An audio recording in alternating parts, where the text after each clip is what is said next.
Hey guys, got a couple lanterns here from Streamlight. We have this bigger one here, which is the Super Siege, and then the smaller one, which is the Siege X USB.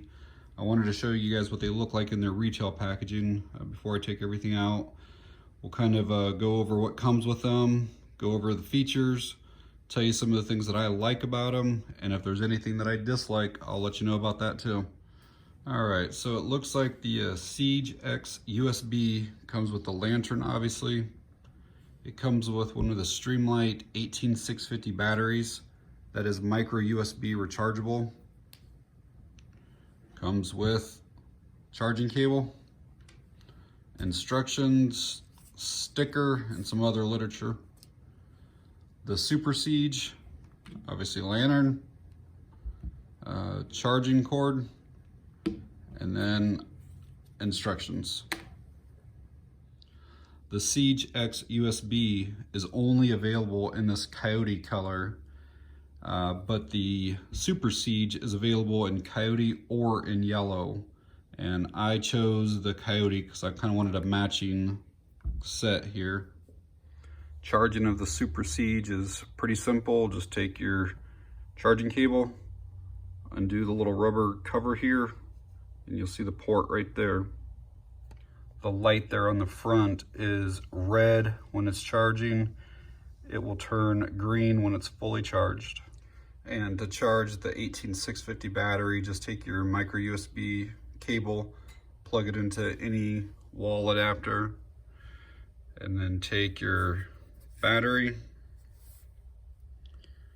and plug her in there. You can see there's a little red LED up on there, and that will also turn green once it's fully charged.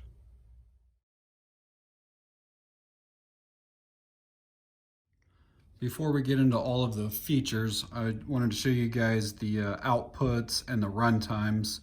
You can pause that and look at it. That's for the Super Siege, and this is for the Siege X USB. That way we don't have to go through all of those. First thing I like to say about both of these lanterns is that they're balanced or weighted really well. A lot heavier at the bottom, so that if it gets teetered, they're not gonna fall over. They kind of go back into place. If you were to set this on a slight hill or something like that, a little mound or a tree stump or whatever it might be, they're not just gonna fall over. I mean, they teeter really well and they go back to their original position. The Super Siege has these D-ring which fold down on the top and bottom. Get that one out there.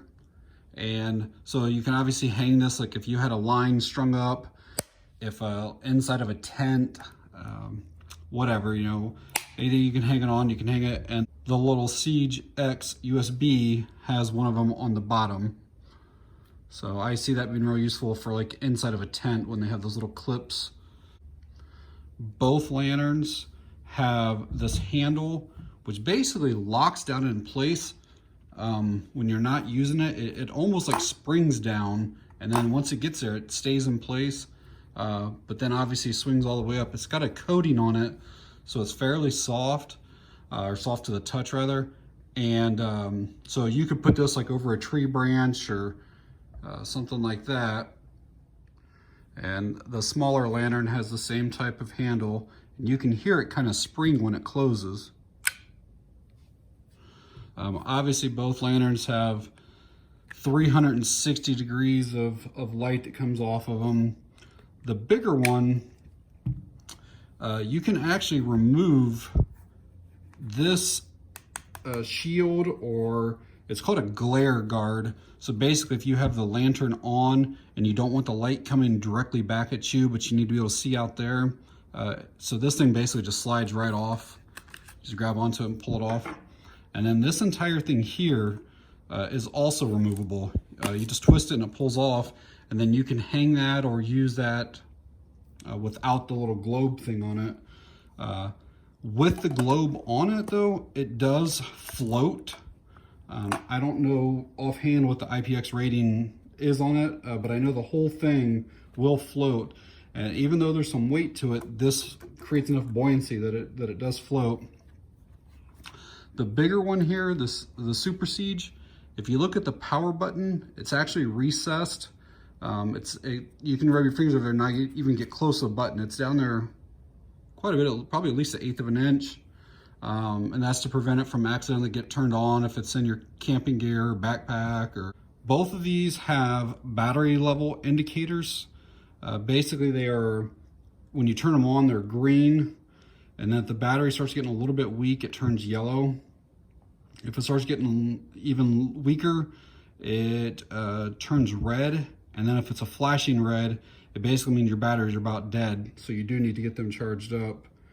The one difference between the two is that the smaller one actually has a flashlight built into it, whereas the big one does not. So I'll show you that here in a minute. And then this one has a battery bank feature that the smaller one does not. The total milliamps on the big one is 8,800. Most cell phones are between 2,000 and 3,000. So you could get probably 3 to 4 charges. And that's if you're not using the light just to recharge your cell phone. You know, it would vary depending on what level of light you're using, how much you could get with it, plus the charges. But I would say something like this is good for, you know, at least 2 nights of using light and charging up your cell phone. So if you went on a weekend camping trip, you could probably take just this and you would be good with that. All right, guys, I'm filming this part in real low light levels so you guys can appreciate how bright these things are. I'm gonna show you the Super Siege first. It comes on in low, and then obviously it'll go up from there, medium, high, and then back off. If you want to change to the red, when it's on, you just press the power button for 2 seconds, and then it'll change to that. And then it has multiple levels for red as well, including an SOS, and it's just done by just pressing the button to cycle through those colors. And then again, to switch back to white, you just press that, hold it for a couple seconds, and then it's back to white. The Siege X USB power button. You see these things, I mean, they really do illuminate everything well. And I'll put in some like still photos of this room lit up at night. And it's a 20 by 20 room with 14-foot ceilings. So power it on and then just hit it again to go through the next output modes, and then it'll shut off after it's high. So you got low, medium, high.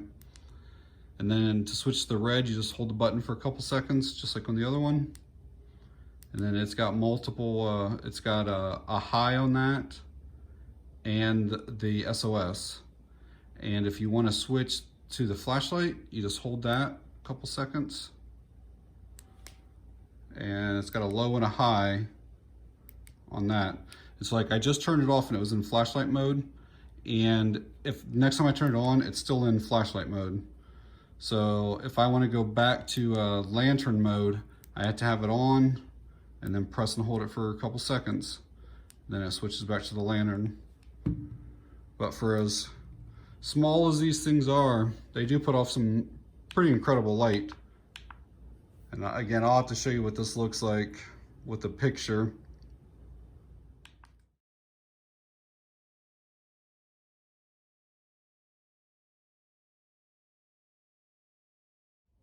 Wanted to quickly show you guys that glare guard. Keep in mind, I'm filming this in the middle of the day. It's like 1 p.m. right now. But even in full daylight, you can see what a difference that guard makes. And at night or in the dark, it'd be even more significant. So it's definitely pretty cool about that. The battery bank feature works just like any other power bank. Just simply plug it into the USB. Take the other end of your cord, plug it into your device. Light will come on, saying that there's power going to stuff, and then you can see now it's charging. One cool thing is that you can be charging while you're using the lantern at the same time, and you can even be charging the lantern while it's charging your device. It's called pass-through charging. So very nice feature on that.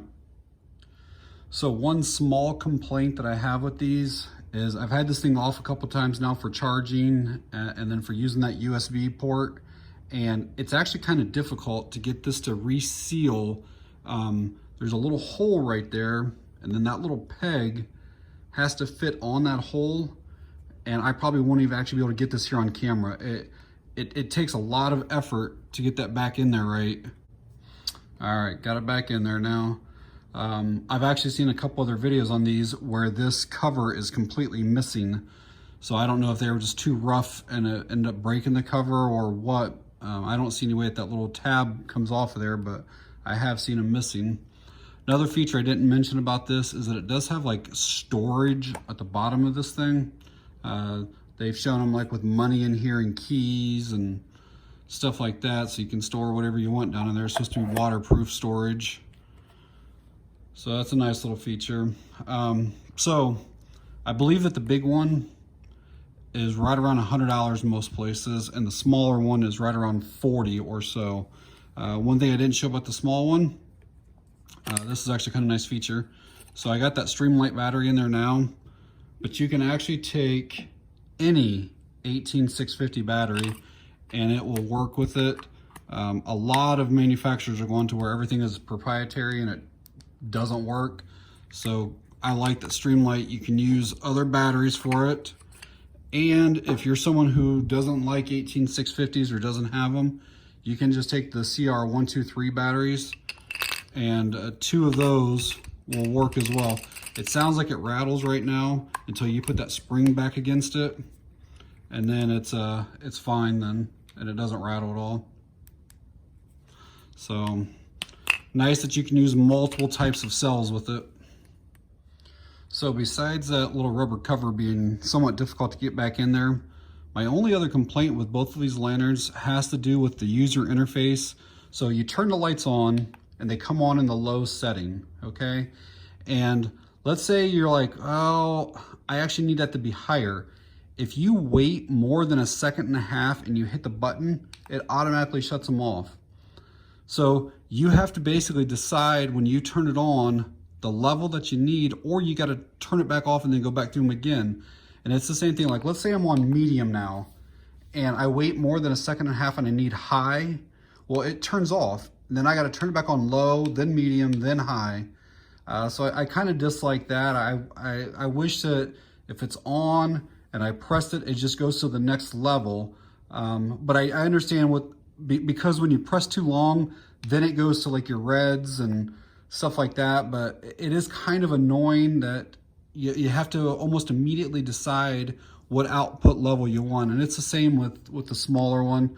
So if I go up here and then I wait just 1 second or so, and then I go to press it, it shuts off on me. And then I have to turn it back on, and then I have to cycle up through. And it's the same even with the flashlight feature. I'll go to red and then I'll go to the flashlight. And like, so if I'm on the low beam on the flashlight and I want high and I go to push the button, it actually turns off. So then I got to hit it back on, and then I got to quickly hit it to high.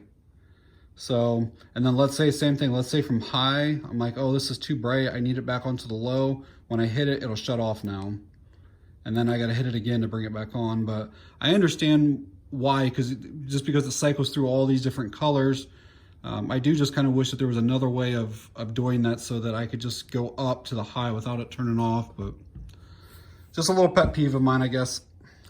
But I definitely think these lanterns would be great for like storm prepping or power outages. Again, this would definitely last you a couple of nights and be able to charge your cell phone a couple of times. They're good for campers, obviously, boating. This one's a little bit heavy for backpacking, but this one here, this is like awesome. It only weighs a few ounces, super small. Flashlight or lantern, can hang it over stuff. I really like that one a lot. But there's a lot of uses I see these being for, and yeah, Streamlight makes quality products. I don't have any doubt that this will last for years and years and years and take some abuse. It's real rugged, the rubber that's on here combined with the plastic. Just overall, they're really high quality lanterns. So I'd like to thank Streamlight again for sending them out to me, and thanks to you guys for watching. Appreciate it.